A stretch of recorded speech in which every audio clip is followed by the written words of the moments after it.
Bem, irmãos, vos cumprimento com a paz do Senhor Jesus. Graças a Deus que nos dá a vitória e que vos concedeu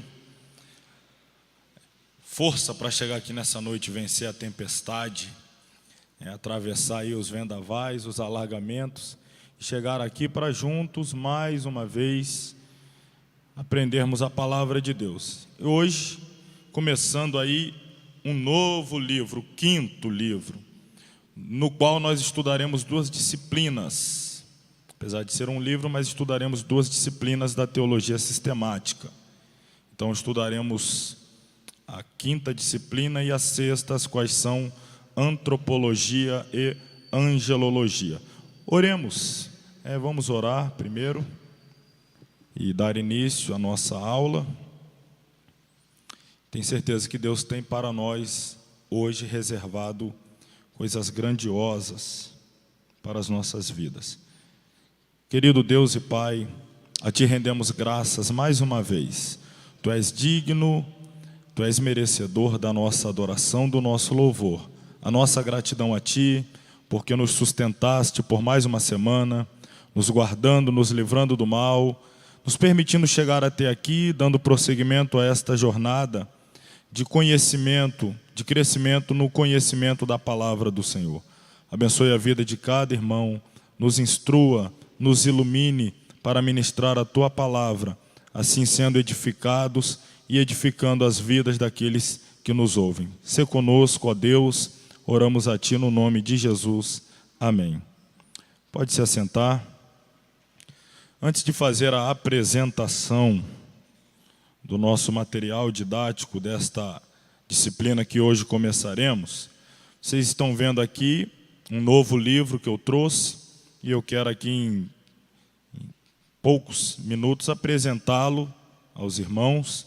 É este livro do nosso amigo, o diretor da editora A Live, o pastor Bruno Andrade.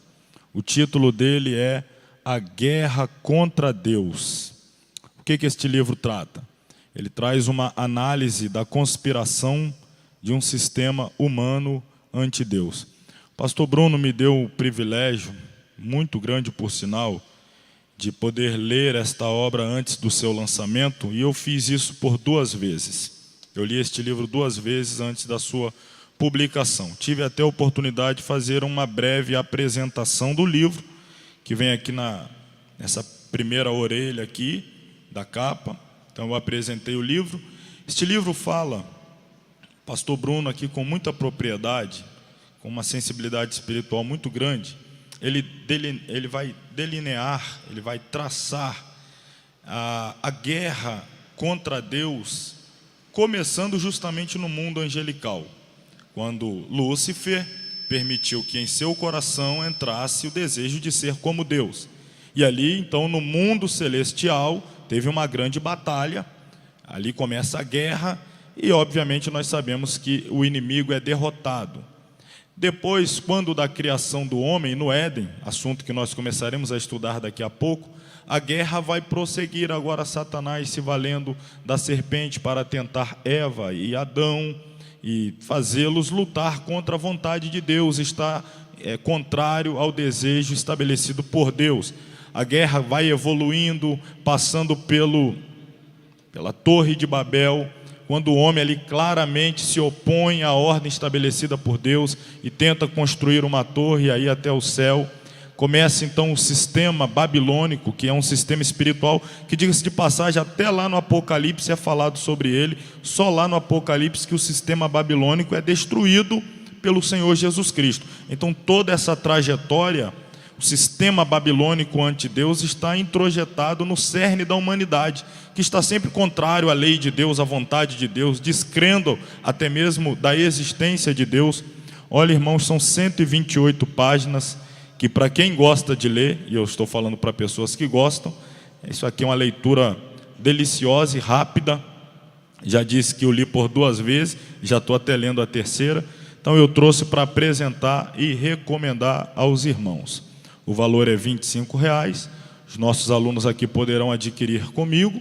Quem está assistindo aí pelo canal do YouTube, na internet, pode procurar no site da editora, que é editora alive.com.br. Procura lá, A Guerra contra Deus. E breve vai sair o terceiro, aliás, pela editora, o meu segundo livro que eu estou preparando aí, que é Uma Igreja Divorciada do Calvário. Eu achei que eu tinha pegado firme aí quando escrevi Conversão Parcial, mas agora que eu estou pegando firme mesmo, escrevendo este novo material. Brevemente aí, até o final do ano, esse deverá ser lançado para abençoar os irmãos. Material de qualidade, com comprometimento bíblico e espiritual para edificar a igreja de Deus. Pois bem, nosso assunto hoje é antropologia. Hoje nós não vamos falar, claro, sobre angelologia, mas antropologia.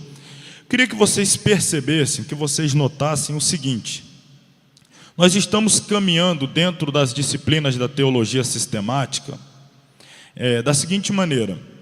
O primeiro livro que nós estudamos foi Bibliologia, a doutrina das Escrituras. Por quê? Porque toda a base da teologia é extraída da Bíblia, a palavra de Deus. Então nós começamos estudando a revelação máxima, autorizada, autenticada, inerrante, infalível, inspirada, que é a palavra de Deus. Porque dela, é claro, para nós, seres humanos, para nós especialmente a igreja, depende todas as demais revelações. Sobre o Pai, sobre o Filho, sobre o Espírito Santo, sobre o pecado, sobre a salvação, sobre a eternidade, sobre a igreja, etc. Tudo depende da revelação escriturística. Depende da palavra. É por ela que nós temos conhecimento de todas as outras disciplinas. É por ela que nós crescemos e evoluímos no conhecimento de quem é Deus, como Ele se relaciona com a humanidade, o que Ele demanda de nós enquanto seus servos, adoradores, filhos, etc. Por isso nós começamos estudando bibliologia, o livro-texto da teologia como um todo. Depois nós começamos a estudar as pessoas. Primeiro, a pessoa do Pai. Segundo, a pessoa do Filho. Terceiro, a pessoa do Espírito Santo. Perfazendo então a Trindade. Estudamos doutrina de Deus, estudamos cristologia, a doutrina do Filho, estudamos pneumatologia, a doutrina do Espírito Santo. Então estamos fazendo um estudo, poderia dizer assim, biográfico. Quem é o Pai, como Ele se relaciona com a humanidade, suas obras criativas, etc, etc, etc. Quem é o Filho, a sua encarnação, a sua existência eterna, ou seja, a sua pré-existência, a sua obra salvífica, o que Ele está realizando depois da ascensão no céu. Estudamos o Filho. Estudamos sobre o Espírito Santo como uma pessoa que possui personalidade, provado pela Bíblia, porque ele possui o tripé da personalidade, como temos dito, que é o quê? Que é a vontade, o sentimento, o intelecto. O Espírito Santo os possui. Vimos as obras do Espírito Santo, a obra dele na antiga dispensação, a obra dele desde o momento em que foi enviado em Pentecostes e deu então origem, por assim dizer, às atividades da igreja. Estudamos a pessoa do Espírito Santo. Agora vamos estudar esta pessoa que somos nós, esta personalidade, o ser humano. Depois iremos estudar a pessoa angelical, os anjos. Então estamos seguindo esta linha de raciocínio que, penso eu, nos facilita muito e nos amplia a compreensão das coisas de Deus. Então o assunto hoje é sobre o homem. É claro, quando nós estudamos o relacionamento de Deus com o homem, lá em Doutrina de Deus, nós estudamos do ponto de vista de Deus. Quando estudamos em Cristologia, do ponto de vista do Filho. Quando estudamos em Pneumatologia, do ponto de vista do Espírito Santo. Agora nós vamos ver algumas coisas semelhantes, mas do ponto de vista humano, do ponto de vista do homem, na sua condição, na sua situação, enfim, nas suas falhas, nos seus defeitos, etc, etc. Então pegue o seu material. Não sei se você já percebeu aí, a gente deu uma caprichada, eu pedi ao nosso designer, gráfico, pessoa que está responsável agora pelos materiais, falei, olha, a gente precisa melhorar, divide aí em 2 etapas, antropologia está esse cidadão aqui, ó, feito do barro, sei se você viu aí na página 32, 33, aí depois vem, ó, em colorido. A gente está tentando melhorar aí, caprichando. Angelologia, essa parte dos anjos, etc. Então vamos falar aqui em antropologia. O sumário de antropologia, que está na página 5, está dividido na introdução, falaremos hoje, e o capítulo 1, a origem do homem, e na sequência, em outras aulas, falaremos sobre a imagem e semelhança de Deus, a natureza humana, a queda da humanidade e a promessa da redenção. Por enquanto não vamos ver o sumário de angelologia, vamos focar apenas em antropologia. Vire a sua página então, passe para a página 6, introdução. Deixa eu passar o slide aqui.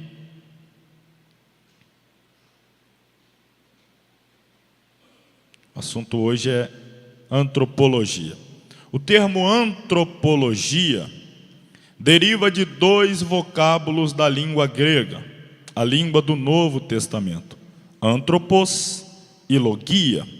O primeiro significa homem e o segundo significa estudo ou tratado. Daí termos que angelologia significa estudo acerca do homem. Hoje, todavia, o vocábulo tem uma abrangência bem maior.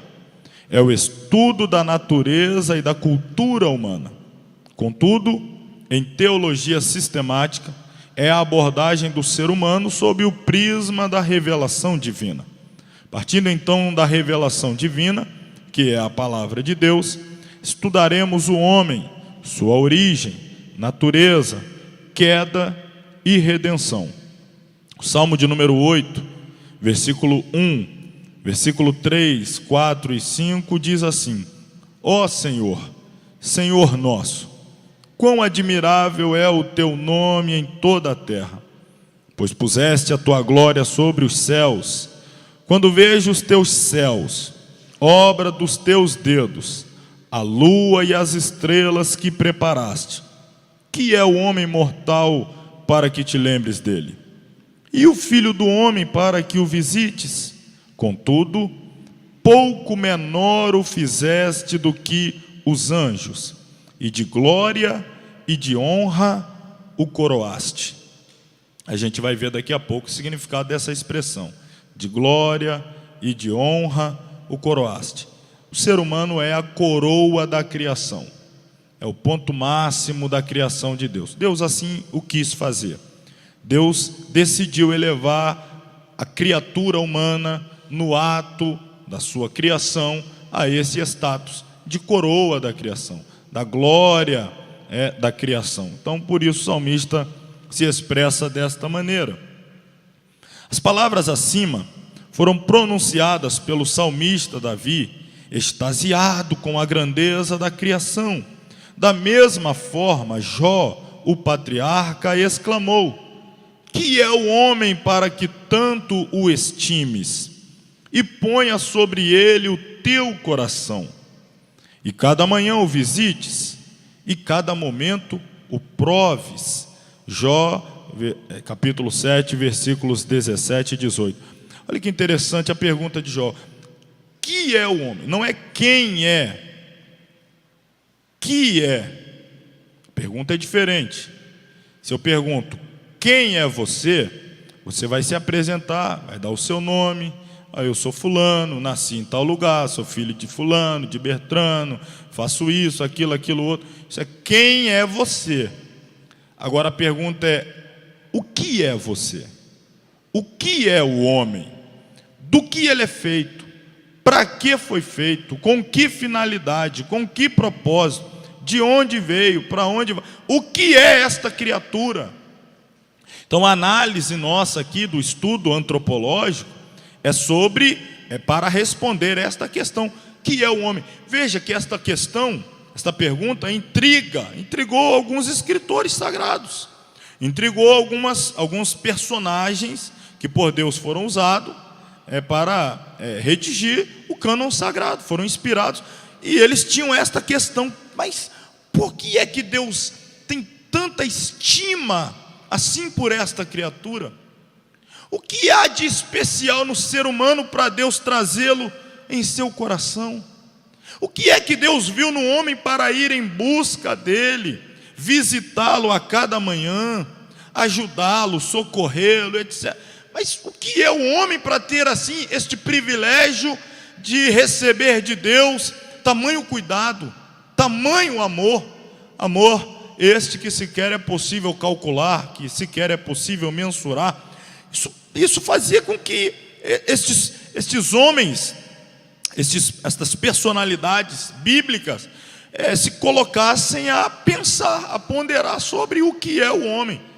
Talvez você nunca fez uma análise nesse aspecto coletivo, humanidade, mas eu penso, quero acreditar, que você já fez esta análise dentro de um aspecto ou de um viés pessoal e particular. O que é que Deus viu em mim?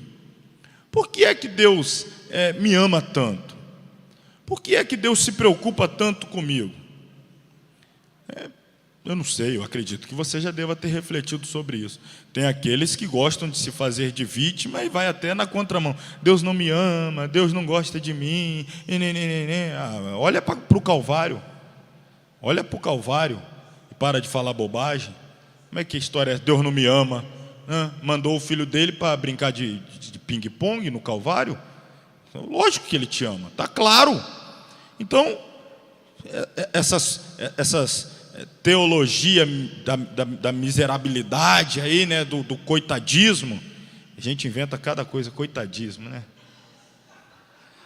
Essa teologia aí, claro que Deus nos ama, a gente tem que refletir. Agora, por quê? Me responda aí. Porque Jesus me ama.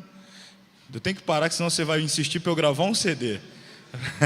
Você vai dizer, meu Márcio, você leva jeito, nunca pensou em gravar um CD, não? A gente faz o lançamento dele lá da Terceira Ponte. Mas a gente tem que refletir sobre isso. As palavras acima foram pronunciadas pelo salmista. Ele está extasiado com a grandeza da criação, com o valor. E a gente vai estudar sobre isso, sobre este valor, sobre este ato diferenciado de Deus quando da criação do ser humano. Jó está pensando, olha, aí no momento de penúria, no momento de provação, até a provação Jó estava pensando. Olha só como Jó analisa a provação. Por que é que o Senhor estima tanto o homem a ponto de prová-lo? Você pensou que análise positiva que ele está fazendo da provação? Porque ele está entendendo que quando Deus prova, Deus quer extrair o que há de melhor no homem. Deus está buscando fazer com que este evolua, cresça, avance na intimidade, no relacionamento, na comunhão. Irmãos, provação é diferente de tentação. Deus não pode ser tentado e a ninguém tenta. Tentação é uma obra do tentador, Satanás. Qual é o aspecto da tentação? O que é ou do que Satanás se vale quando ele vai usar o expediente de nos tentar? Todos nós somos tentados. Jesus em tudo foi tentado. Então o tentador não para de trabalhar e de exercer a função que lhe conferiu este nome, tentador. Mas o que é que ele usa? Ora, a tentação nada mais é do que fazer aguçar as nossas concupiscências.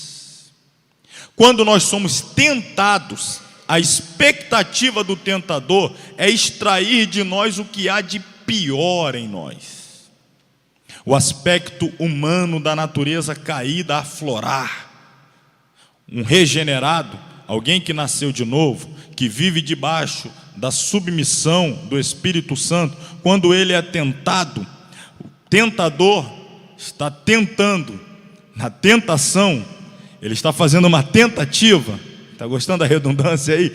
De fazer a gente usar a natureza caída e abrir mão da natureza nova, regenerada que recebemos de Deus.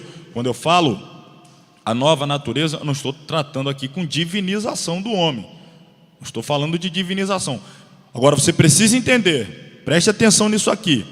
Não estou falando que você é divino, Mas eu estou dizendo que o ser divino habita em você. Concorda com isso?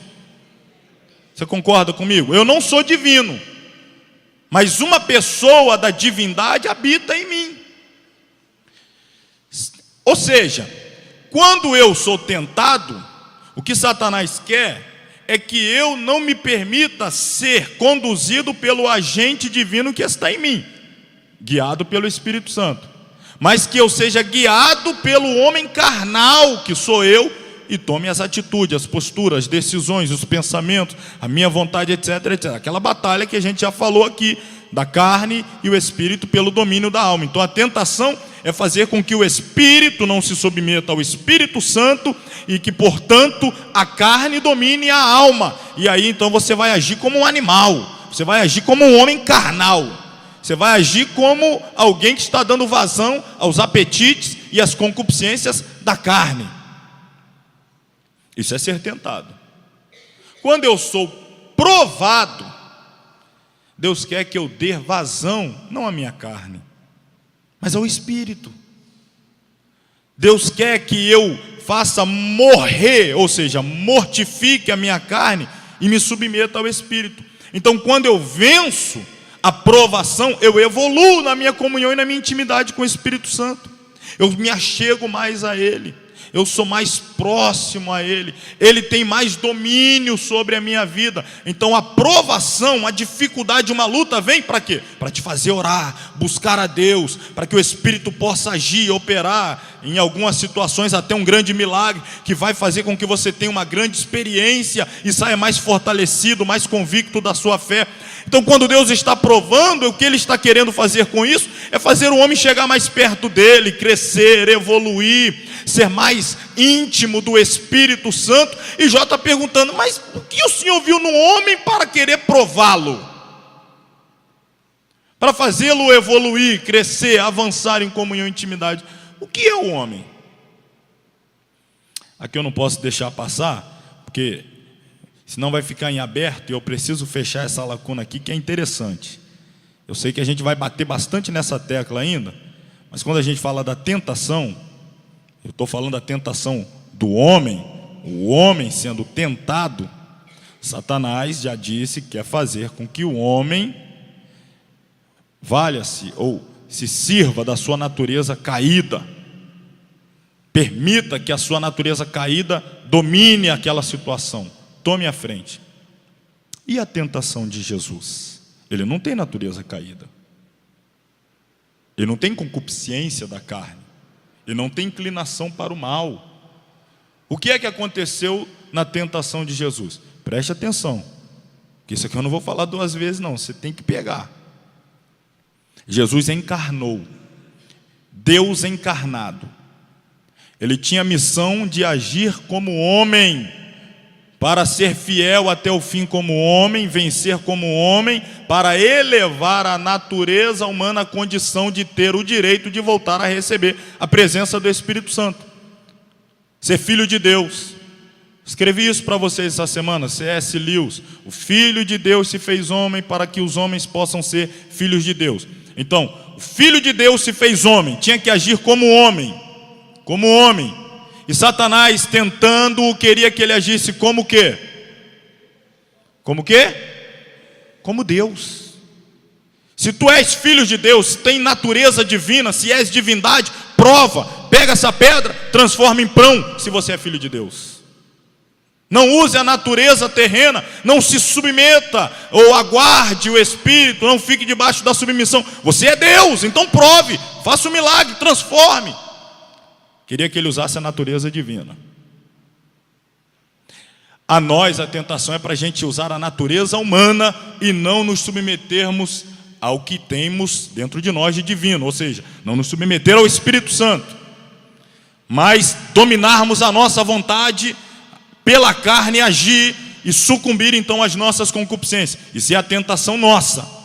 A tentação de Jesus é: não haja como homem, haja como Deus. Ele quebraria a missão, porque ele veio para agir como homem.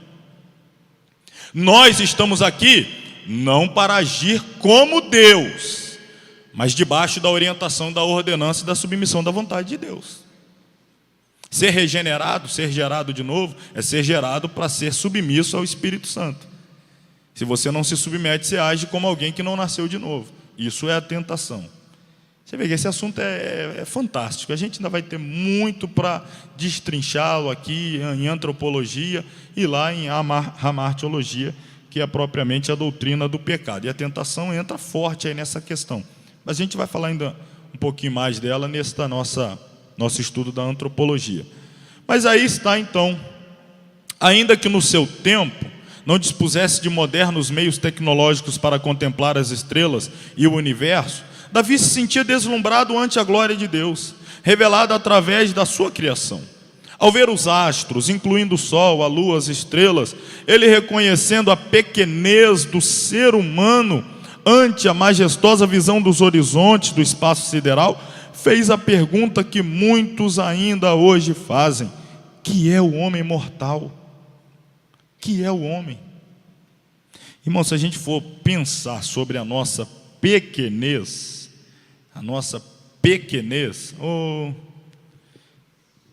a gente é menor do que acha que é. A gente é pequeno, mas o que é o homem? E Deus é o grande rei do universo. Você vê como é que, se a gente parar para pensar sobre isso, não há espaço para soberba, não há espaço para vaidade. Se você parar para analisar a sua pequenez, você, nós, analisar, não sobra espaço para nariz inclinado. Não tem. O que é o homem? O salmista está pensando sobre isso. Que é o homem? Que ser é esse? De onde ele veio? Para onde vai? Essas são algumas perguntas que inquietam aqueles que se debruçam sobre a realidade à sua volta. A essas perguntas, e principalmente a primeira, que é o homem, há muitas respostas.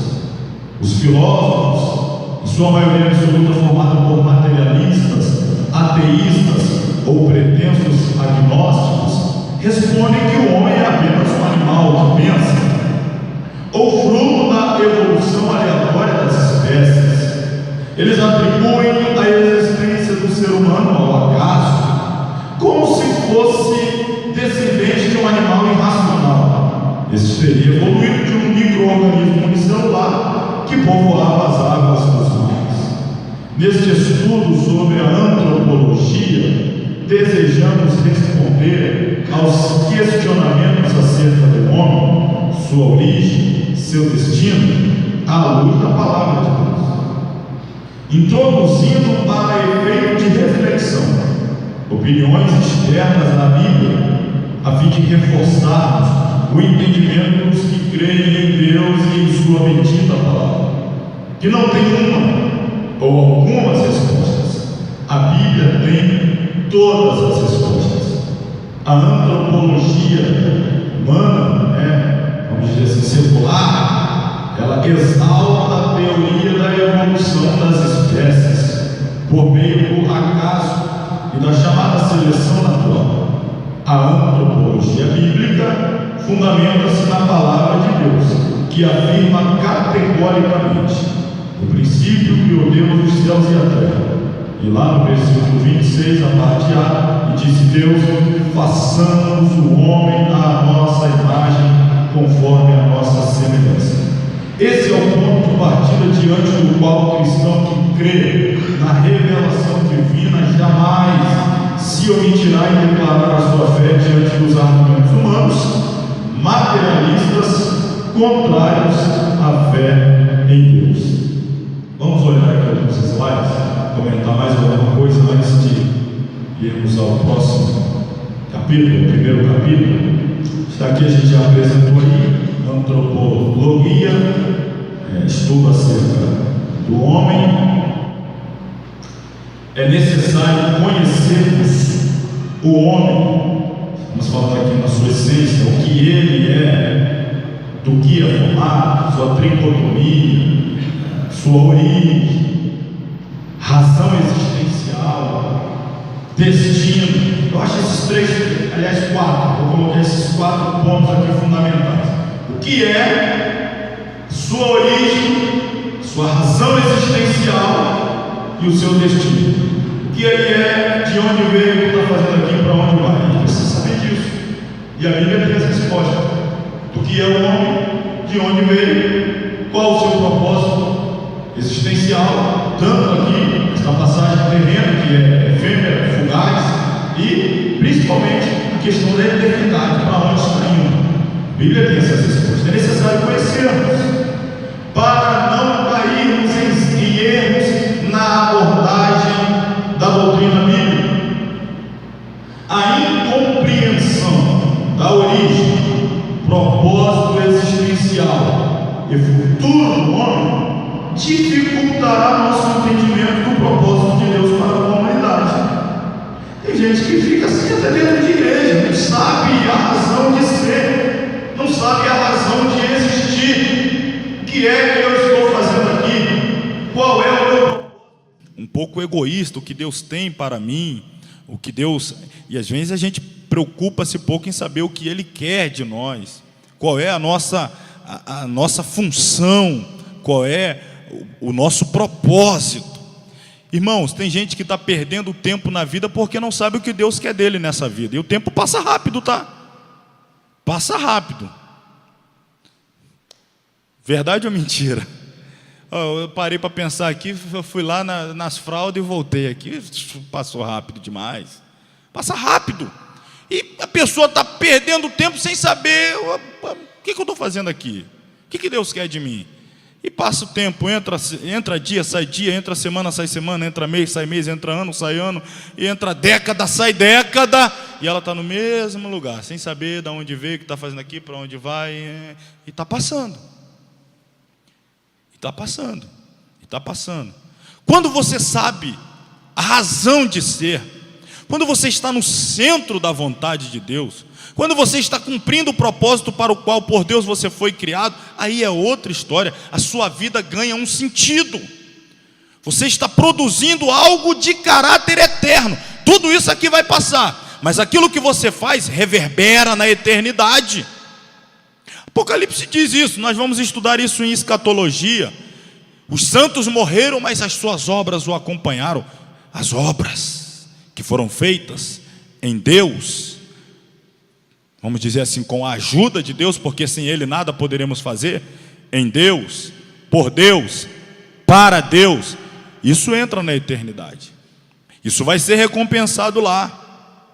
O tempo que nós perdemos com futilidades, o tempo que nós perdemos com trivialidades, o tempo que nós perdemos com bobeira, até dentro de igreja, passa ano, sai ano, entra ano e sai ano, e aquela mesma birrazinha, aquela mesma indiferençazinha, aquela mesma intrigazinha, e entra outro ano e sai, e ainda está aquele negócio, ninguém produz nada, ninguém faz nada de caráter eterno. Estou falando para o reino de Deus, que glorifique a Deus, que tenha impacto na eternidade. Não faz, continua aquela, e está aí 1 ano, 2, 3, 5, 10, vamos fazer aniversário de 10 anos da igreja, mas está aquela mesma coisa, 15, 20, 30, acabou, se encontra com Deus, e aí, o que foi? Eu ia no culto, para quê? Nem sei, mas eu ia, estava lá de corpo presente, com a mente, coração, espírito longe, mas tá. Então, a gente precisa saber a razão. O que é que Deus quer de mim? O Senhor me chamou para quê? Os meus dons, quando eu falo meus, que Deus me deu, a minha vocação, o meu chamado, os meus talentos, como é que eles devem ser utilizados para a glória de Deus e no reino de Deus? Como é que eu devo usar o meu tempo, a minha força, o meu vigor, a minha inteligência, a minha capacidade de verbalizar? Eu não sei. Como é que isso pode ser útil? Como é que isso aqui pode falar alguma coisa para as gerações futuras? O próximo livro que eu escrevi, eu já escrevi 3, comecei a escrever o 4. Eu estava conversando com o diretor da editora, quando comecei a falar sobre o livro, comecei a escrevê-lo, eu disse algo para ele assim interessante, pelo menos eu julguei ser interessante. A gente vai fazer 500 anos, aniversário de 500 anos da Reforma, dia 31 de outubro. 500 anos da Reforma Protestante. Já se passaram 500 anos que um grupo, a partir de Martinho Lutero, e os pré-reformadores, John Hus, Savonarola, etc. Mas vamos falar a partir da Reforma. Já vai fazer 500 anos que esses homens se levantaram, batendo de frente com o sistema corrupto religioso de sua época, escreveram teses, como a de Lutero, 95 teses, que foi pregada lá, justamente na data de 31 de outubro de 1517, que marca a data da Reforma. Ele escreveu teses, pregou na porta da igreja de Wittenberg, na Alemanha, ele gritou, ele se expôs, ele deixou alguma coisa. Já tem 500 anos, vamos arredondar aí, tem quase 500 anos, agora não da Reforma, mas quase 500 anos da morte de Lutero. Mas ele continua falando. Se a gente falar no apóstolo Paulo, tem 2000 anos, ele continua nos doutrinando, ele continua nos ensinando, ele continua nos edificando, ele continua nos animando. Já tem 2000 anos que esse homem morreu, foi sepultado, arrancaram a cabeça dele, mas ele continua pregando. Deixou alguma coisa. Eu falei para o diretor, vou escrever um livro, que eu estou na expectativa de que eu não vou terminá-lo e que Jesus vai voltar antes. Mas se Jesus não voltar, eu quero morrer e deixar alguma coisa aí que fique falando para gerações futuras. Eu preciso falar alguma coisa depois de morto. Porque a vida é curta e eu preciso fazer mais do que o tempo de vida que eu tenho. Eu pensei sobre isso, falei, não, eu vou morrer, vai acabar, mas ainda tem coisa para continuar fazendo, e o tempo de vida que eu terei, que seja 100 anos, é muito pouco para o que eu preciso fazer. Então eu preciso deixar alguma coisa aí e continue falando. Você pensa sobre isso? Eu não estou me colocando aqui como paradigma para ninguém, não. Longe de mim. Eu estou me espelhando naqueles que eu tenho como paradigmas, como modelos, como exemplo. Eu estou vendo esses homens fizeram alguma coisa. Eu estou fazendo o quê, pelo amor de Deus? Eu fiquei refletindo, falei, não, eu tenho que fazer alguma coisa a mais. Tem que fazer, eu tenho que pregar com mais veemência. O sermão precisa ser impactante para que termine o culto e a mensagem continue falando. Alguém me encontrar 5 anos depois e falar, rapaz, aquela mensagem de 5 anos, lembra, a gente falou semana passada, a mensagem, aquela mensagem de 5 anos atrás, eu ainda penso sobre ela. De vez em quando eu me pego refletindo sobre ela. Você tem que deixar alguma coisa. Precisa deixar alguma coisa. Que seja uma postura ética, que seja uma atitude, que seja uma palavra, a gente tem que pensar nisso. Deixa eu beber uma água.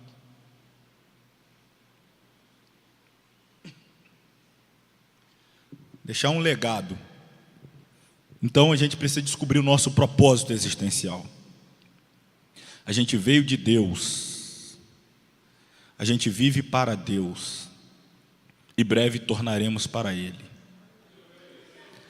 Se você veio dele, você crê que você veio dele? Foi Ele que te criou, que te formou? Estou falando aqui, jogando por terra a teoria da evolução. O homem, falando da humanidade, foi criada por Deus.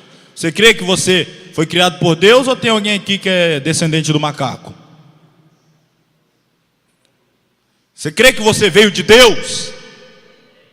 Você crê que é para Ele que você vai?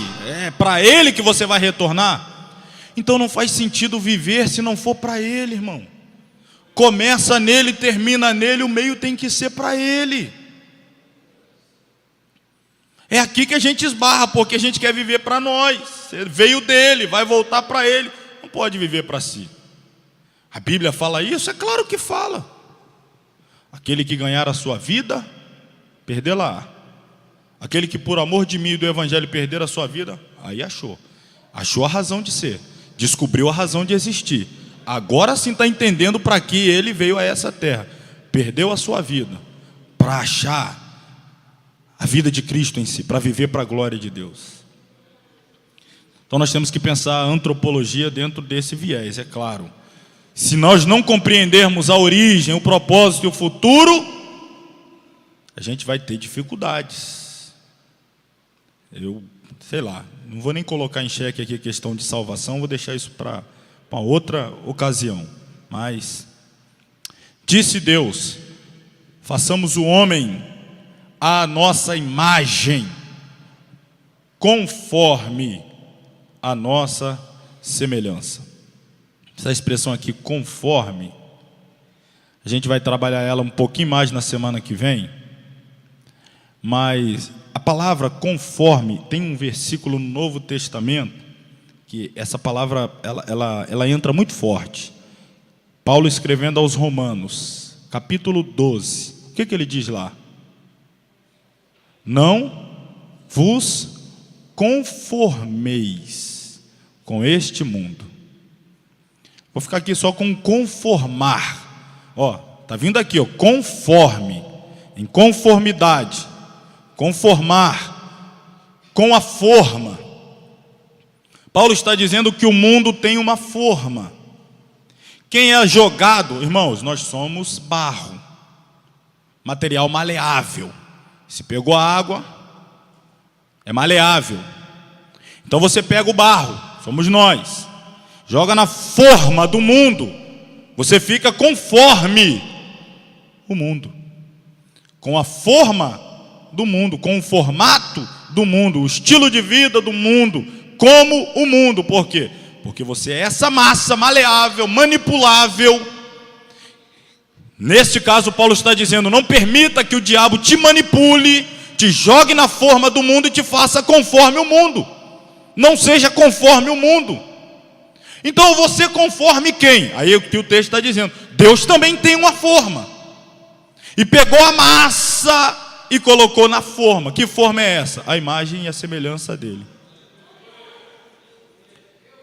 Agora eu vou pegar pesado, porque quando você entra na forma do mundo, você fica a imagem e semelhança do príncipe deste século. Peguei pesado agora, né? Fica a imagem e semelhança do príncipe deste século. Agora, quando você entra na forma de Deus, você é a imagem e semelhança de Deus. Isso é tão fácil da gente compreender, o passo a passo, que você sabe que a origem do pecado, a gente até falou aqui, dentro do livro do nosso amigo aqui, A Guerra contra Deus, o mundo angelical. Um sentimento que nasceu no coração de Lúcifer. Então Lúcifer, anjo de luz. Então anjo de luz.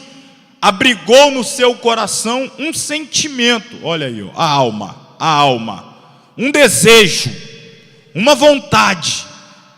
Pensou, desejou. E o desejo era: eu quero ser igual a Deus. Serei semelhante ao Altíssimo, é o que está escrito. Serei semelhante ao Altíssimo. Quando isso ganhou espaço no coração dele, Deus o lançou de alto a baixo, porque ele abrigou no coração um desejo: ser igual a Deus. Ser igual a Deus. Você já percebeu qual foi a proposta da serpente usada por Satanás?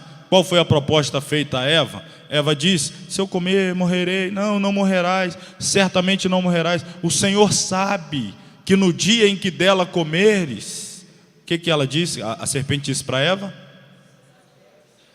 serão abertos seus olhos e você será como Deus. Ó, pegou o sentimento do coração dele e jogou no coração dela: você será como Deus. Ela abrigou aquele sentimento, comeu, veio a queda, o homem perde a imagem, a semelhança é corrompida, e ele passa a ser conforme o sistema corrupto desse mundo, dominado por Satanás. Então, o que rege esse sistema mundano é essa soberba, é esse orgulho, é essa vaidade, é esse egoísmo: eu quero, eu. O cristianismo vem na contramão, é autoesvaziamento, é renúncia, é anulação. Não tem o eu, é Deus. Não tem o eu, é Deus, é para a glória de Deus. Enfim, é o contrário do sistema desse mundo. Então a forma de Deus é para a glória de Deus. A gente vai falar isso aqui, não sei se hoje vai dar tempo, acredito que na semana que vem. Estou introduzindo aqui o assunto. A nossa imagem está no plural, primeira pessoa do plural. Este plural, pronunciado pelo Deus único, tem sido interpretado de diversas maneiras. Na realidade, ele parece sugerir a ideia de uma deliberação especial do Criador no momento de criar o gênero humano. Dentre todas as obras de Deus, somente a criação do ser humano é precedida por essa referência a uma solene decisão divina. Isso aqui é a introdução. Vamos para o capítulo 1. O que os irmãos acham? A gente vai para o intervalo ou vai direto? O que vocês preferem? Ir direto? Então vamos direto. A gente vai falar só o capítulo 1 mesmo, a gente segue direto, a gente vai conseguir terminar em umas 9h20. Então, vamos lá. Página 8. A origem do homem. O ser humano, criado à imagem, conforme a semelhança de Deus, teve uma origem especial. Se analisarmos o primeiro capítulo do Gênesis, o livro das origens, observamos que o Criador, ao fazer uso de sua divina inteligência e do seu poder absoluto soberano, fez surgir o universo ex nihilo, ou seja, a partir do nada. A criação do universo e da terra, em tempos de um passado, olha aqui, isso aqui é até para rir, viu? Em tempos de um passado longínquo, alguém chegou a acreditar que a terra era um imenso plano nas costas de um elefante, que por sua vez firmava-se nas costas de uma tartaruga gigantesca. Os egípcios criam que o planeta era apoiado sobre 5 colunas. Eram vislumbres das grandes perguntas: como tudo começou? E o que é o universo? Mas o Gênesis começa com a expressão: no princípio criou Deus os céus e a terra. Essa é a origem do universo, incluindo o pequeníssimo planeta Terra. Para que situemos um homem no plano divino da criação, vale a pena relembrar o que foi criado em cada dia. Primeiro, no dia primeiro, Deus criou a luz cósmica, fez separação entre a luz e as trevas e criou o dia e a noite. Ele disse: haja luz, e houve luz. Foi o sobrenatural Fiat Lux que fez a primeira energia luminosa do universo. No segundo dia, Deus fez uma expansão no meio das águas. Provavelmente águas no estado gasoso acima e abaixo da expansão, e criou os céus. No terceiro dia, ele ajuntou as águas debaixo dos céus num lugar e fez aparecer a porção seca, chamando-a de terra. E ao ajuntamento das águas, chamou mares. Naquele mesmo dia da criação, o Senhor ordenou que a terra produzisse erva verde, erva que dê semente, árvore frutífera que dê fruto, que esteja nela sobre a terra. No quarto dia, o Senhor criou os luminares para sinais e para tempos determinados. 2 grandes luminares, o sol para iluminar o dia e a lua para alumiar a noite. E fez também as estrelas. No quinto dia, o Criador determinou que as águas produzissem répteis e que as aves voassem no céu. Fez também as grandes baleias a partir das águas. Interessante, os animais, os seres aquáticos, nasceram sobre a ordem de Deus para que as águas dessem origem aos animais aquáticos, aos seres vivos que vivem neste habitat, as águas. O Senhor deu ordem que as águas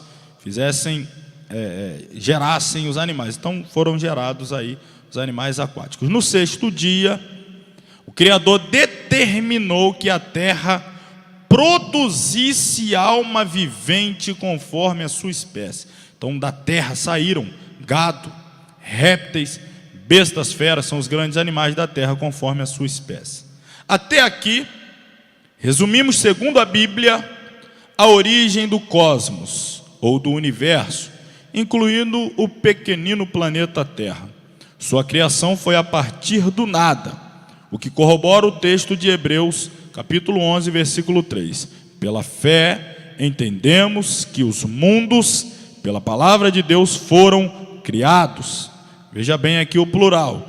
Entendemos que os mundos, pela palavra de Deus, foram criados. de maneira que aquilo que se vê não foi feito do que é aparente.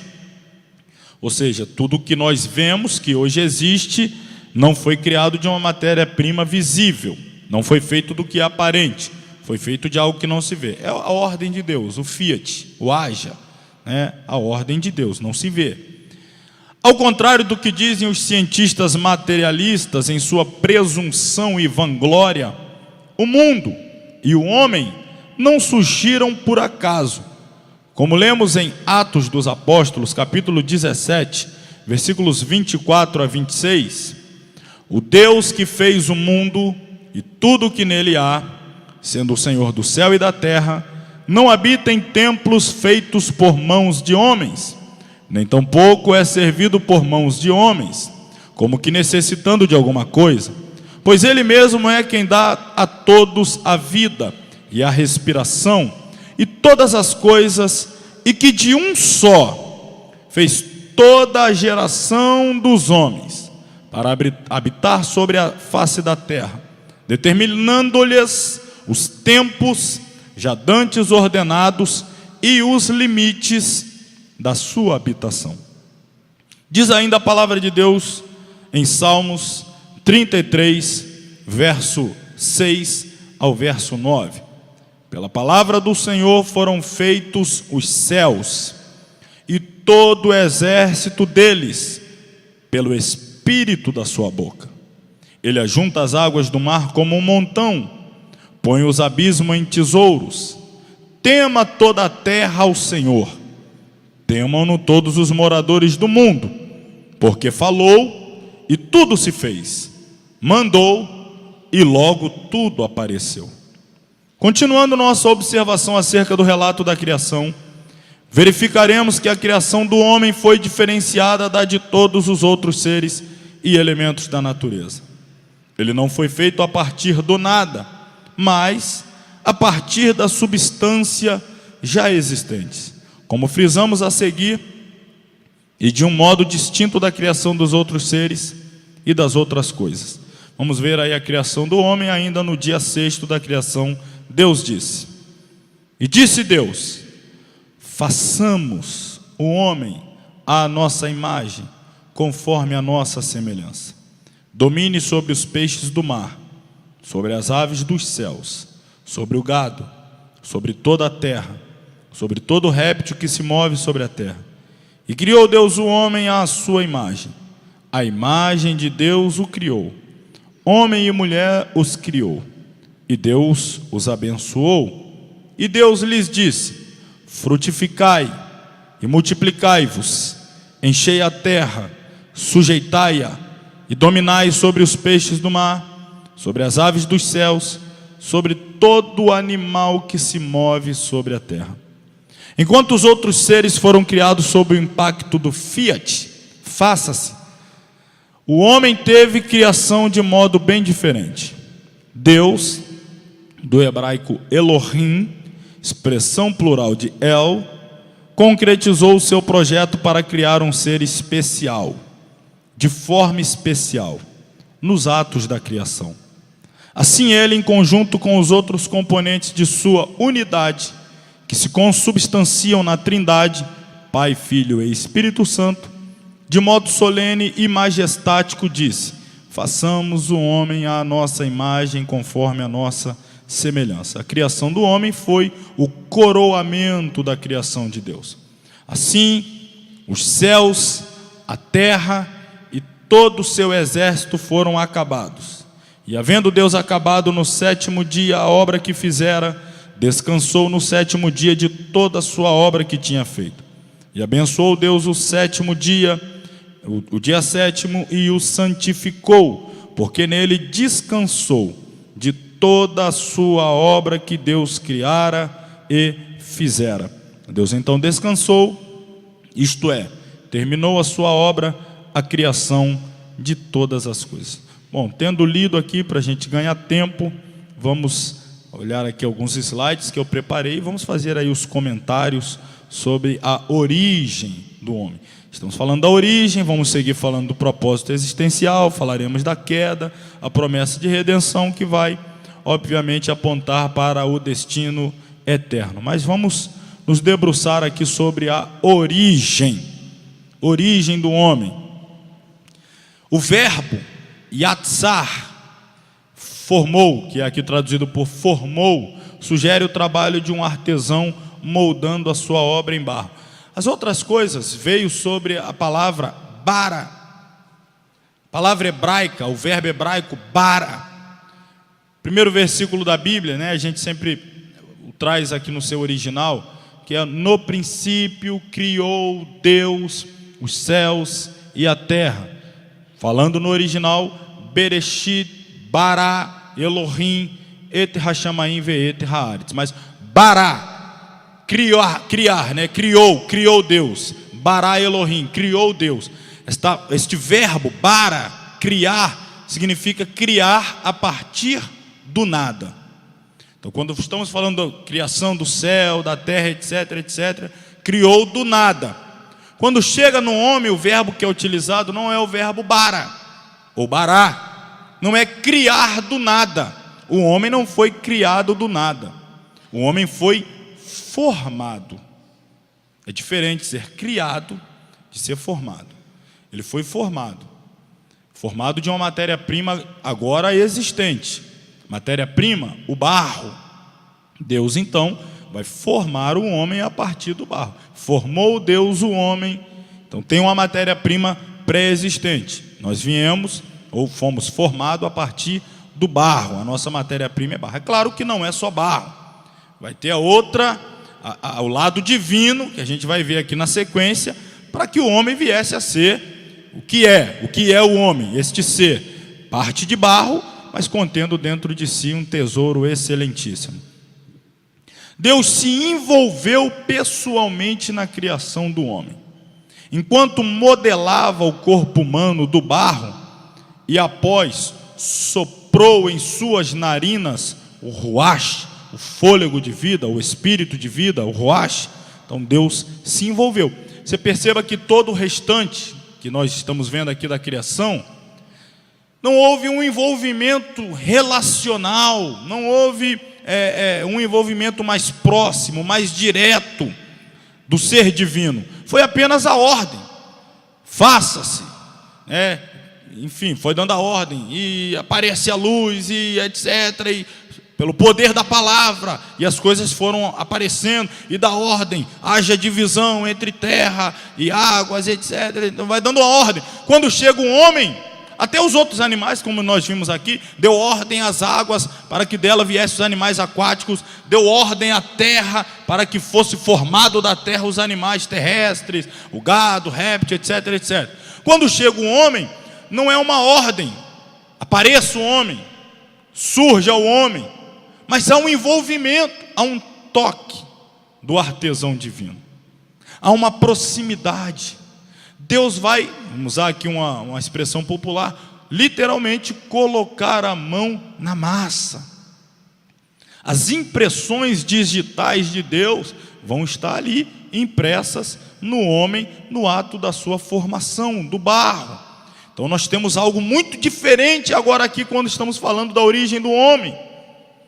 Porque apesar de ter sido formado do barro, mas tem a mão de Deus o modelando, tem a mão de Deus ali o desenhando, o formando, dando o formato que Deus escolheu, estabeleceu, etc. Cabeça, tronco, membro, tinha o formato. Quando estava pronto ali, a forma, vamos chamar assim o boneco, inerte, sem vida, estava formado, mas estava morto. Então Deus agora vai soprar vida. Soprou nele o fôlego de vida. E o homem então passou a ser uma alma vivente, que possui um corpo. E o espírito de vida está nele. Alma vivente. Então é uma alma que está num corpo, possui um corpo. E o fôlego de vida, que é o espírito que foi soprado sobre ele, o ruach, está ali dentro. Lembram-se de quando estávamos estudando lá em pneumatologia, um pouco em cristologia, quando da ressurreição de Jesus, e ele está diante de um monte de boneco, os apóstolos, mortos, espiritualmente falando, com medo dos judeus. E Jesus assoprou sobre eles e disse: recebei o Espírito Santo. Ali passaram a ter vida espiritual. Ali passam agora a ter a presença do Espírito em si, regeneração, a vida de Cristo, a vida de Deus sendo, vamos dizer assim, impressa dentro deles. O Espírito Santo operando agora uma nova criatura, gerando uma nova vida ali dentro. Nós vimos que Pentecoste é a capacitação sobrenatural. Pentecoste é derramamento de virtude, de poder. Capacitação do alto para a realização da tarefa, da obra da igreja. Mas ali, no capítulo 20, 21, capítulo 20 de João, o sopro de Cristo é regeneração, nova vida. Então aqui, em Gênesis, soprou vida. Ali, nova vida. Aqui, geração. Ali, regeneração. E aqui já vou até antecipar. Isso aqui é assunto lá de soteriologia, mas a gente bate nessa tecla aqui. Regeneração. Regeneração. Você sabe o significado da expressão regenerar? É o quê? Gerar de novo. Gerar de novo. Quando foi a primeira vez que o homem foi gerado? Aqui, onde estamos estudando. Só que o pecado o degenerou.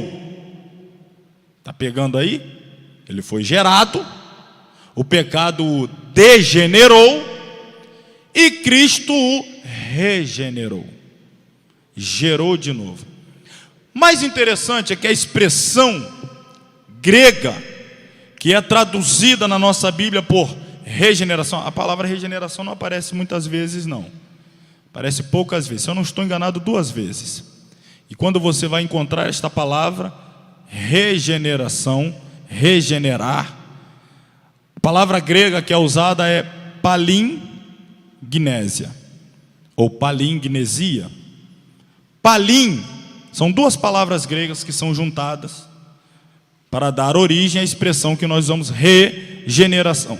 Palim significa novamente, de novo, outra vez. Significa, esse é o significado etimológico de palim.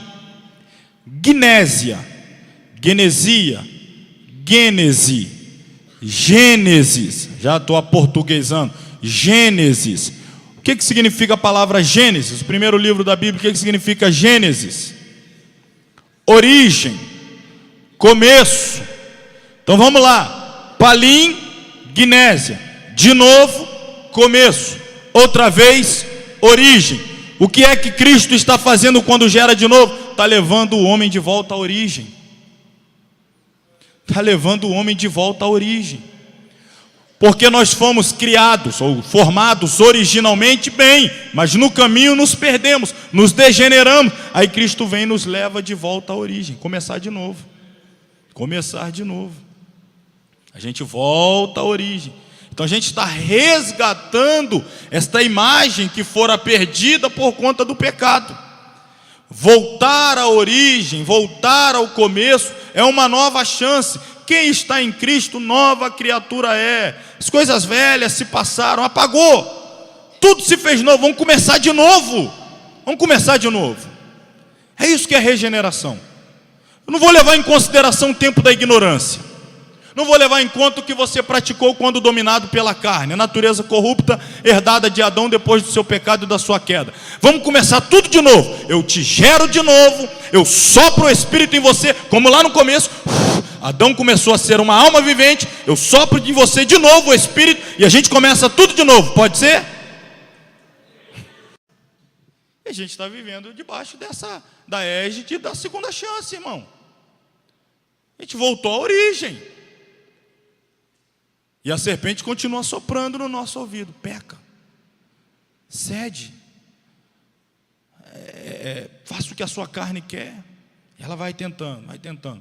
E Jesus, olha, eu te dei uma segunda chance. Te trouxe de volta à origem. Fica firme, não ceda, não peque, não faça o que a sua natureza corrupta quer. Faça o que o Espírito que está dentro de você determina que você faça. Viva debaixo da orientação e da direção do Espírito. Então, o ser gerado de novo, ser regenerado, nova criatura, é voltar à origem. Porque se nós nos perdemos na caminhada, ele não vai dar um jeitinho de acertar, criar um atalho. Não cria atalho. Volta no começo. Começa a caminhada de novo do zero. Volta no começo. Começa a caminhada de novo do zero. Lá está a igreja de Éfeso, trabalhando. E Jesus vai mandar a carta para o anjo da igreja que está em Éfeso e dizendo que tem visto o trabalho. Tenho, porém, contra ti que deixaste o primeiro amor, as primeiras obras. Lembra-te, pois, de onde caíste e continua. Volta lá e começa de novo. Lá onde você errou, volta lá no começo. Lá onde você caiu, volta lá. Lá onde você desviou, volta lá. Volta na origem. Então temos que voltar à origem. Ser regenerado é voltar à origem, começar de novo. Um relacionamento como Adão tinha com Deus antes do pecado no Éden. Este relacionamento que é a proposta da regeneração. É este novo fôlego, este novo sopro, o novo ruach. O sopro divino descrevia a forma como o Senhor infundiu o Espírito no ser humano. O que deu ao homem a capacidade intelectual, moral, relacional e espiritual. Diferentemente de todo o restante da criação, onde Deus simplesmente utilizara o termo haja, com o homem o Senhor demonstra profunda consideração e planejamento. O Elohim emprega a frase: façamos o homem à nossa imagem, conforme a nossa semelhança. Deus estabelece um padrão moral altíssimo para o ser humano, padrão referenciado e assemelhado ao próprio Deus. É a referência, é quem deve ser imitado, copiado. Agora havia chegado o momento ápice de toda a obra criadora. Tudo que foi criado anteriormente era destinado a comportar, sustentar e manter a vida da joia-prima, da obra-prima da criação. Então, a natureza, tudo que existia, tinha como propósito manter, garantir a continuidade da vida, a sustentação da vida da obra-prima da criação, a saber, o homem. Tanto é que a gente vai ver aqui, por isso que Deus lhe deu autoridade para dominar sobre tudo. Adão era o único ser em que Deus utilizou a sua própria imagem. Uma criatura feita para refletir a sua glória. A visão tradicional da criação está associada com a imagem de Deus no homem, representando a sua moral e ética, bem como a habilidade intelectual que recebeu do Criador. A ordem: domine sobre tudo, exercer domínio. A expressão "e domine o homem" revela o controle do homem como regente de Deus na terra. Uma espécie de gerente. Deus criou a terra, formou o homem, colocou na terra e deu ao homem a autoridade para dominar sobre tudo. Domine sobre tudo. Estou entregando tudo na sua mão. Estou entregando tudo sob seu controle. Deus deu esta capacidade ao homem de dominar e sujeitar a terra e a tudo que nela há. Nós sabemos que o homem perdeu o domínio quando cedeu à tentação. Perdeu o domínio, a posse da terra, quando cedeu à tentação. Passou o controle da terra, então, para o inimigo. Mas devemos aceitar esta tarefa com muita responsabilidade. Cabe ao ser humano cuidar da criação divina, preservando e administrando tudo sabiamente. Então o homem era dominador sobre tudo, antes do pecado. Dominava, não tinha medo dos animais selvagens, não tinha. Aliás, era um temor, um respeito dos animais para com o homem, porque ele era o dominador.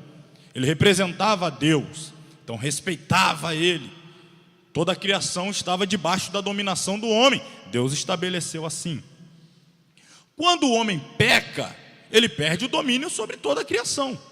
E aí a Bíblia vai dizer: a terra é amaldiçoada, começa a surgir espinhos, cardos, o homem tem que trabalhar a terra que antes dava para ele o sustento. A produtividade da terra era tanta que não havia necessidade de chuva, subia um vapor e fazia com que crescesse tudo que precisava crescer. O homem não tinha um trabalho de regar ou depender da chuva, tudo dava, estava conspirando para o bem do homem que dominava sobre tudo. Quando o pecado entrou, aí vem aquele cataclisma, aquela revolução negativa. Quando o pecado entra, então o homem agora, ao invés de dominar, passa a ser dominado. Você perceba que um homem que é escravo do vício, da maconha, ele é escravo do quê? De uma planta. A planta domina sobre ele. Escravo do álcool, também é extraído das plantas lá, né? É escravo. Do tabaco, do cigarro, por aí vai. Aquilo que ele deveria dominar, domina sobre ele. Ele tinha que dominar sobre si mesmo, sobre a sua carne. Não domina, a carne domina sobre ele. Ele tinha um domínio sobre tudo, o pecado fez ele perder. Agora olha que interessante, Jesus nunca pecou. Então ele não é dominado, ele domina. Quando encarnado, sem pecado, ele não é dominado, ele domina. E ele vai dar uma amostra em uma ocasião do seu domínio sobre as coisas criadas. E vai deixar os discípulos estupefatos. Está lá Jesus no barco, dormindo, a onda, o vento, de repente acorda o mestre, não se te dá que morramos, vamos morrer. Jesus levanta e dá uma ordem para o vento, dá uma ordem para o mar: vento, acalma, mar, aquieta-te. E os discípulos: quem é esse que até o vento e o mar lhe obedecem? Resposta: eu sou alguém que não tem um pecado, eu domino sobre tudo. Eu domino sobre tudo, eu não tenho pecado, eu domino sobre tudo. Jesus então agora passa a ser o padrão. Eu vou encerrar essa revelação aqui, eu vou dar a mensagem para você pregar domingo, hein? Vou te dar a mensagem para você pregar domingo. Quem está com a agenda aí domingo? Conheci seu pastor hoje, hein? Abençoado. Vamos lá, vou te dar a mensagem. Mateus, Evangelho. Alguns aqui já ouviram falar sobre isso, mas muitos não.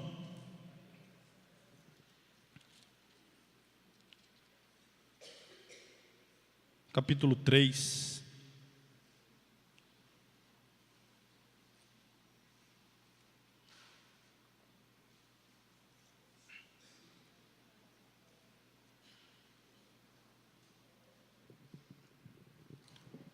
Mateus capítulo 3, o batismo de Jesus. Já falei algumas vezes, volto a dizer, mas para você que nunca ouviu, você vai pegar aqui agora.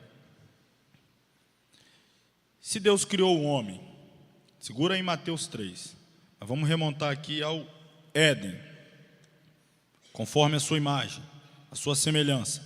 Reflita a minha glória, me represente no meio do mundo criado, de tudo que foi criado.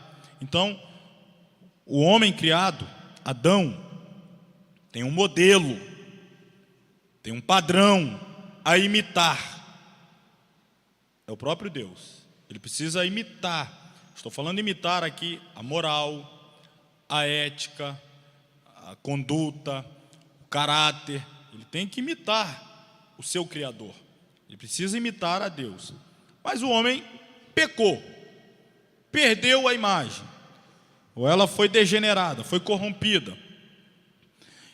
Aí Deus então, estamos falando da Trindade, um dos agentes da Trindade, a saber o Filho, encarna, desce, como quem diz assim: eu vou dar um modelo para eles de perto. Eu não vou apenas ordenar, seja como o Pai, imite o Pai, né?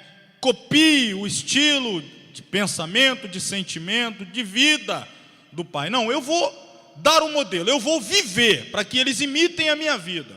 Então eu vou estabelecer o padrão, o modelo, para que eles sejam imitadores de Cristo. É o que Paulo vai ensinar: sede meus imitadores como eu sou de Cristo. O padrão é Cristo. Então Cristo vem estabelecer o padrão. Só que para tudo começar, inclusive o ministério de Jesus, ele passou por este ato aqui que nós chamamos de batismo. O ministério de Jesus efetivamente começará após o batismo. Então aqui eu estou chamando de ministério de Jesus, estou apresentando a seguinte faceta do ministério: estabelecer um modelo a ser copiado. estabelecer um estilo de vida para ser imitado pelos seus seguidores, os outros filhos de Deus que virão após.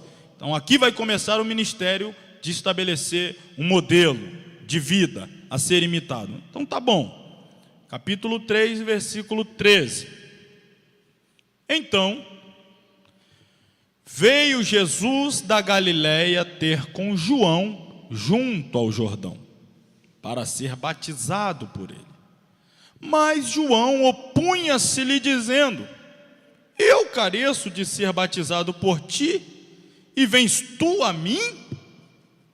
Jesus, porém, respondendo, disse-lhe: deixa por agora, porque assim nos convém cumprir toda a justiça. Então ele o permitiu. E sendo Jesus batizado, saiu logo da água, e eis que se lhe abriram os céus, e viu o Espírito de Deus descendo como pomba e vindo sobre ele. E eis que uma voz dos céus dizia: este é o meu Filho amado, em quem me comprazo. Ou, me dá prazer, me comprazo, tudo o que ele faz, a vida dele me dá prazer. É o que o Pai está dizendo. Vamos lá. Jesus está estabelecendo um modelo, um novo padrão. João ficou assustado, porque batismo, sepultamento de velha natureza. Sepultamento, não é morte, é sepultamento. Já falei isso também. Implica em dizer que quem está sendo batizado, ou seja, está sendo sepultado, já morreu. Já morreu para esse mundo, já morreu para a carne, já morreu. E agora vai dar uma demonstração pública de que já morreu para o mundo. A demonstração pública é o batismo, que simboliza o sepultamento da velha natureza, para saindo das águas, então sai uma nova criatura. A velha foi sepultada, vai ser ali agora uma nova vida, uma nova criatura. Jesus chega até João e diz: sepulta minha velha natureza, me batiza. Jesus, não, ou melhor, João, mas tu não tem velha natureza? Eu é que preciso ser batizado por ti, e tu vem a mim? O senhor não tem velha natureza, não tem pecado para ser sepultado. Sou eu que tenho e preciso ser por ti batizado. Jesus diz: João, deixa por agora. Eu preciso cumprir o símbolo, porque eu estou estabelecendo um modelo. Se eu não batizo, como é que eu cobro alguém que batize se eu não batizei? Eu estou estabelecendo um modelo. E o método pedagógico eficaz de Jesus é esse. Ele não prega com palavras, ele prega com a vida. O ensinamento dele é: ele faz primeiro e depois manda o outro fazer. Ele está lá lavando os pés dos discípulos. O que é isso? Vocês viram? Eu lavei o pé de vocês, agora vocês vão e façam o mesmo. Então, o método pedagógico dele é a vida, ele faz. João, eu preciso estabelecer, eu preciso fazer, para estabelecer aqui um modelo. Então, faz aí agora, não esquenta a cabeça não, faz aí agora e deixa por agora, vamos cumprir o que está escrito. Então João vai batizá-lo, mas a conversa começa um pouco antes. Começa no versículo 13, que diz: então veio Jesus da Galiléia ter com João junto ao Jordão. João, o último profeta no molde veterotestamentário. O que é profeta? É um porta-voz de Deus, é alguém que possui a palavra de Deus. Via de regra, uma palavra que confronta, via de regra, uma palavra que aponta os pecados, denuncia e conclama o arrependimento. A gente sabe que essa era a mensagem de João. João só tinha uma mensagem: arrependei-vos, porque é chegado o reino dos céus. Arrependei-vos, porque é chegado o reino dos céus. A mensagem dele era essa: arrependimento para ter direito ao reino, se arrepender para ter direito ao reino. Então João tem uma palavra que denuncia o pecado. João tem uma palavra que confronta o estilo de vida pecaminoso e ordena ou conclama uma nova vida. Jesus está estabelecendo um modelo. Ele vem ter com João, ele está ensinando: o caminho é esse. Você tem que ir em direção à palavra que te confronta. Você tem que reunir numa igreja que tem mensagem que mexe na sua ferida. Para com essa conversa de reunir igreja, que tome posse da vitória, olha o anjo, tome posse, eu vou te dar, é teu, receba, é teu. Vá no lugar onde você é confrontado. Jesus não foi ter com os fariseus no templo, foi ter com João no Jordão. A palavra de João era uma palavra dura, confrontadora, mas de Deus. Então ele está dizendo, comece assim, vá ter com alguém, ou ir a um lugar, ou vá à própria palavra que te confronte. Esse é o processo, é o início do processo. Jesus está vindo da Galileia, que está lá no norte. Ele vai até o Jordão está descendo. Ele nasce lá no Hermon, passa pelo mar da Galileia, continua descendo até desaguar no Mar Morto. Então Jesus está descendo também até encontrar com João que batizava em Enom. É uma atitude humilde. Ele veio da Galileia ter com João na Judéia. Então você tem que ter a humildade de reconhecer que você precisa ser confrontado. Até isso. Eu tenho necessidade. Às vezes a gente até fala assim, né? Rapaz, que culto maravilhoso, apanhei. É isso aí, você tem que gostar disso mesmo. Você tem que descer a um lugar onde você vai ser confrontado, onde a palavra de Deus vai pegar firme com você. Se humilhe, eu preciso disso. Eu preciso ouvir Deus me confrontando. Jesus está ensinando o passo a passo. Desceu, foi ter com João, representante da palavra confrontadora. João, mas o senhor não precisa, eu que tenho que... Não, João, deixa por agora. Ok, Jesus vai descer as águas. Símbolo, sepultamento de velha natureza. Símbolo, hein, irmão? Não estou dizendo que Jesus o fez porque precisava. Ele não precisava. Está estabelecendo um modelo. Então ele vai descer as águas para estabelecer um modelo. Simbolicamente, sepultamento de velha natureza. Então ele desce as águas, simbolizando sepultamento de velha natureza. Quando ele sai da água, a nova vida agora, símbolo, para Jesus não precisava, simbolizando a nova vida, o que acontece? O céu se abre. O céu se abre. Então, antes de sepultar a velha natureza e nascer a nova vida, o céu estava fechado.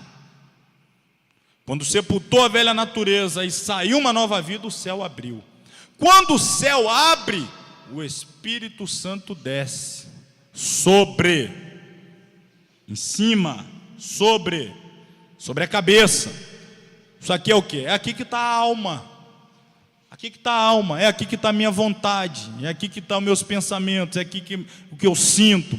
A gente poeticamente coração, não, mas coração é para jogar sangue para o corpo. Está aqui, ó. Está aqui.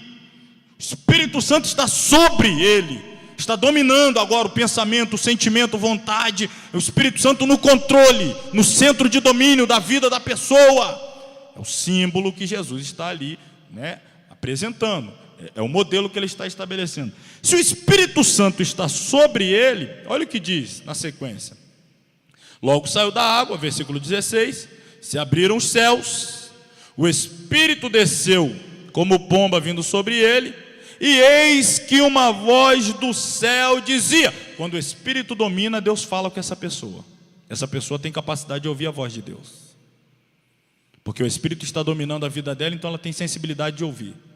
E via de regra, quem é dominado pelo Espírito tem sensibilidade de ouvir Deus, vai ouvir Deus lhe falando: você é meu filho amado, tudo que você faz me dá prazer. Por quê? Porque você é guiado pelo Espírito. Agora pega aí comigo, para fechar, hein? Para fechar, pega comigo aqui, ó.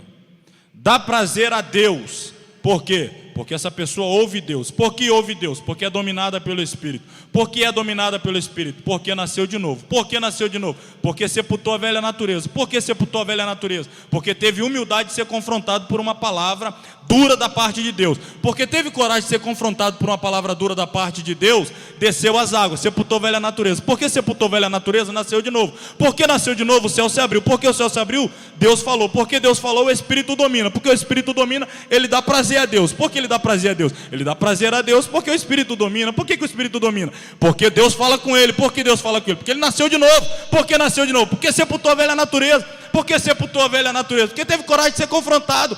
Porque teve coragem de ser confrontado, ele não sepultou a velha. Você até agora não deu um glória a Deus, eu vou continuar. Você não pegou não, irmão. O caminho é esse. O caminho é esse aqui, ó.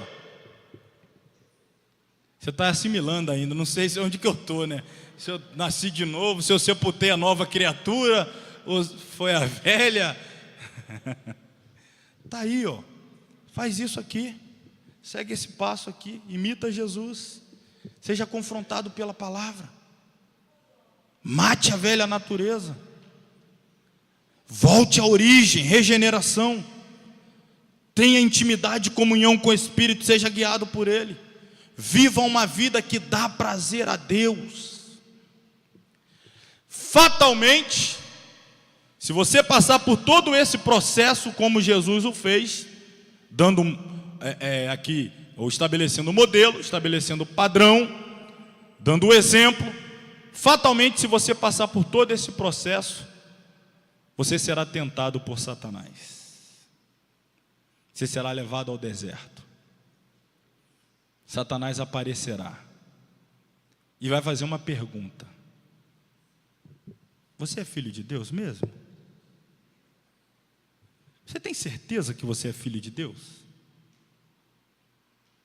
Não, porque se tu és o filho de Deus, eu quero que você me prove. Pega essas pedras e transforma em pão. Prova para mim que você é filho de Deus.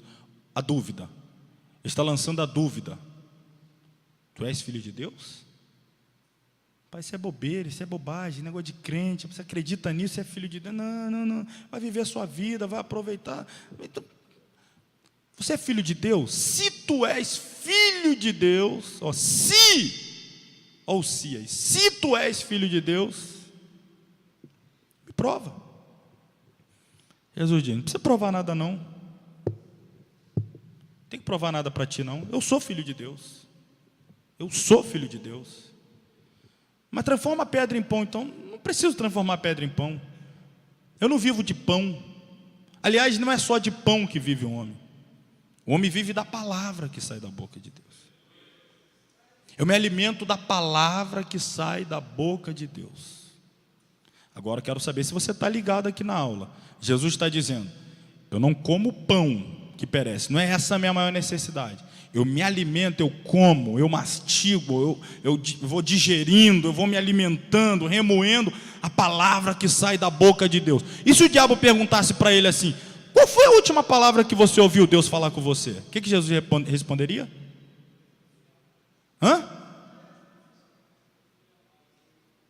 Está falando entre os dentes. Qual foi a última palavra que Jesus ouviu Deus falar com ele? Tu és meu filho amado. Tu és meu filho amado. O diabo está lá: se tu és filho de Deus, tu és meu filho amado. Ele está dizendo para o diabo: você chegou agora com a dúvida, mas 40 dias atrás o pai já disse que eu sou filho, eu estou comendo essa palavra. Você chegou atrasado. O pai chegou 40 dias atrás. Você não estava lá não, desceu. Foi um Pentecoste, uma glória. O céu abriu, o Espírito veio. O pai bradou: tu é meu filho. E acabou, eu estou com a palavra de Deus. Não estou com a tua conversa fiada não. Fica com a palavra de Deus. Fica com a palavra de Deus. Fica com a palavra de Deus. Fica com a palavra de Deus. Irmão, via de regra, é assim que acontece. Você vem no culto pentecostal igual esse aqui do batismo de Jesus, e Deus usa o vaso, usa o profeta, e tal, e é isso e aquilo, vai acontecer, eu sou contigo, vou fazer. Você sai radiante, alegre. Aí as circunstâncias vêm e dizem: não vai acontecer não. Olha aí a sua situação, rapaz, tem como não? Você é louco, olha aí, aquele profeta lá, não, esquece. Aí você: rapaz, não é mesmo? É mesmo. Acho que ele se emocionou, é verdade, não tem condição mesmo, deixa para lá. Fica com a palavra de Deus. Fica com a palavra de Deus. Deus sempre chega primeiro. Deus sempre chega primeiro. O diabo vem depois. Deus disse para Adão primeiro: não coma. O diabo vem depois e diz: come. Por que você esqueceu minha palavra? Eu falei com você lá atrás para não comer, por que você comeu? Desprezou a palavra. Quem despreza a palavra morre. Quem despreza a palavra morre. E por que Jesus não morreu? Porque estava comendo a palavra ainda. 40 dias se passou, ele ainda estava comendo a palavra. Coma a palavra e você não morrerá, terá vida. Amém? Glória a Deus, aleluia. Vamos ficar de pé. Hoje a gente não avançou muito, bastante gente faltou, a chuva, etc. Primeiro dia é aquela aula introdutória, mas você está levando para casa a mensagem aí para você pregar no fim de semana. Vamos orar, depois eu tenho algumas coisas rápidas aí para falar com os irmãos. Então você terminar a oração aqui, se assenta aí que eu vou falar rapidinho algumas coisas e a gente vai encerrar. Querido Deus e Pai, mais uma vez te damos graça, te louvamos por este dia, por esta bênção que foi mais esta aula, mais esta reunião na tua presença para nos alimentar. O Senhor nos fez assentar diante desse banquete para comer esta palavra. Estamos alimentados com ela, estamos indo aqui saturados da tua palavra. Ó Deus, nós sabemos que o inimigo não descansará e virá com palavras persuasivas, maliciosas, mentirosas, enganadoras, mas ele não logrará êxito contra nós, porque nós estamos comendo a tua palavra, nos alimentando da tua palavra, saciados com a tua palavra. Leva-nos em paz e nos ajuda a continuar guardando no fundo do coração, porque quem esconde a palavra no coração não peca contra ti, mas quem despreza a palavra fatalmente será uma presa fácil na mão do inimigo. Nos ajuda a comer, a viver, a praticar a tua palavra. Nos ajuda a ter força para continuar na nossa leitura diária, anual da tua palavra, entendendo, estudando e vivendo-a na nossa vida diária, para a glória do teu nome. Queremos ser, ó Deus, filhos amados, que em tudo te dá prazer, em tudo te dá prazer, que viva a vida que glorifica o teu nome. Nos ajude, no nome de Jesus nós oramos, amém, amém.